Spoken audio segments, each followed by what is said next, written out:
Welcome on board Aurora, the oldest, smallest and the eyes of many, the best ship in the P&O fleet.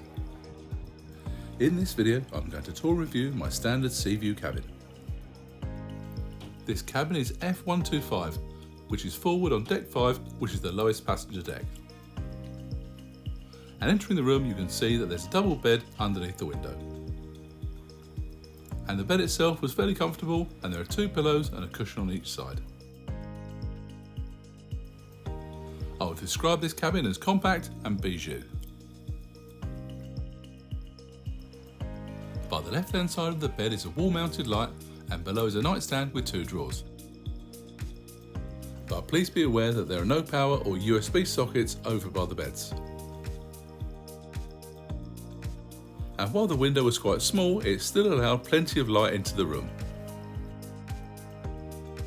And on the opposite side of the bed is the same setup, but here there's a master light switch, a telephone and a notepad and pen. And there's also a Bible in the bottom drawer.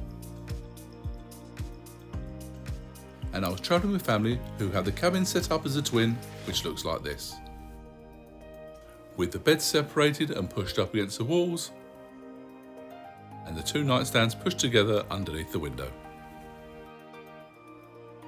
There's a sideboard with tea and coffee making facilities, and below is a small round table and a bin. The chaise lounge was surprisingly comfortable and was perfect even in a smaller space. I did only use this table once, but it was for a very good reason. I'll show you that later on. And there are 2 glasses and 2 mugs, the kettle and a selection of teas, coffees, milk and sugar. And sometimes there's even a biscuit. Over by the desk area, and there's a large mirror and a chair. I feel that the designers of the cabin really made the most of the available space. There's a light switch here, and unfortunately only 1 UK plug socket, so don't forget to bring an adapter. I'll leave a link in the description below to the one that I use. And below the desk is a rather shallow drawer. The small TV shows the safety information video when you get into the cabin. And it also has TV channels and some movies too. And below the TV are some shelves and a cupboard. I found these shelves to be more suitable for bulkier items. Behind is the fridge, which is a good size and perfect for any drinks that you brought on board. Above the fridge is the safe, which is fine for storing personal items, but is not quite large enough for a laptop. And there are 4 drawers below, which is plenty for a smaller cabin. And the hairdryer is found in the top drawer. And there's this full-length mirror to check yourself out before you head out in, and next to that is the light switch, which magically just works as there's no keycard switch on this age of ship. On the rear of the cabin door is the safety card, which provides information regarding the emergency signal and the location of your muster station. The wardrobes are opposite and provide ample space for longer length clothing. The first wardrobe has a rail and some wooden hangers. And below that is the second rail with some metal hangers. I'm not sure why. And there's a tie or belt rack on the door. The life jackets are located in the top shelf of the wardrobe next door. And there's also another shelf below that.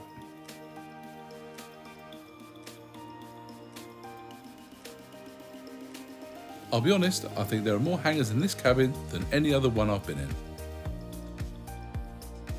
And our suitcases were easily stored here too. On the wall is a thermostat for the air conditioning. The cabin did run a little warm, so I had it switched to a low setting. And that's the bathroom light switch below. Now heading into the bathroom, and the first thing you'll notice is the plastic shower curtain. I'm not a fan, but it will suffice. I suppose you describe the colour of the decor as coral. There's a line in the shower for drying any wet clothes.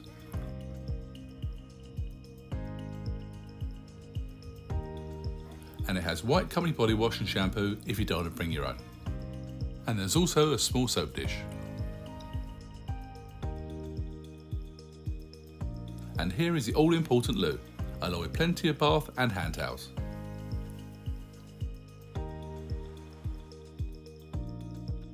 There are a pair of cabinets with shelves on either side of the vanity unit, which are ideal for storing your toiletries, with a glass in the bottom of each one,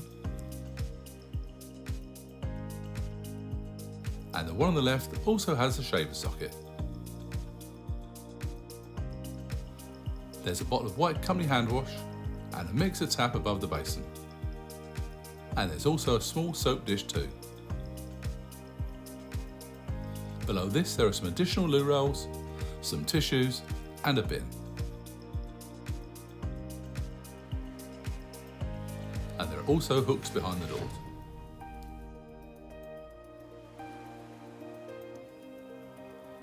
Each evening you'll have a copy of the Horizon delivered.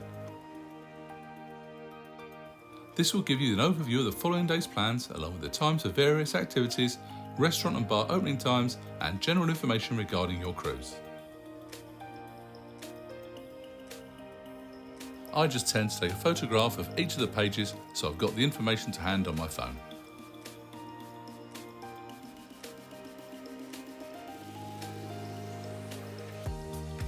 There's a welcome aboard brochure which will give you general information regarding the ship. And there's also instructions on how to access My Holiday, which is the sort of useful P&O website come app. Here you can book specialty dining restaurants, join a virtual queue for the main dining rooms and check your onboard account. And you don't have to pay any additional money for an internet package to view this. This is the room service menu, which offers a selection of baguettes and wraps, hot meals, healthy options, desserts and sweet treats for an additional cost.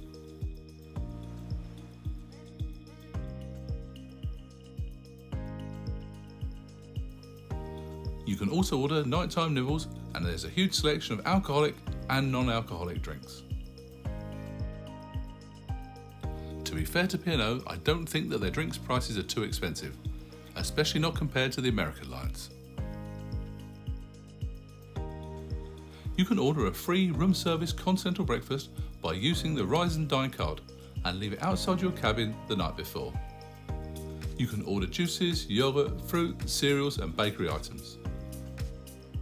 If you have seen some of my other cabin tours, I'll be showing you the breakfast out on the balcony about now, but that's not quite possible in a Seaview cabin. But it was nice to chill out with breakfast and not have to face the buffet. This is the dry cleaning service menu, should that be required on your cruise.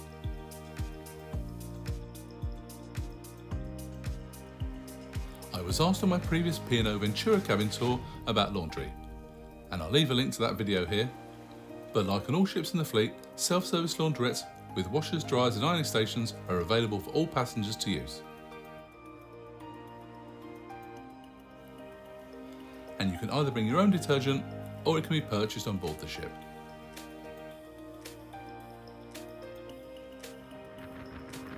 If you've enjoyed this video, please give it a thumbs up, and if you haven't done so already, please consider subscribing with the notification bell on.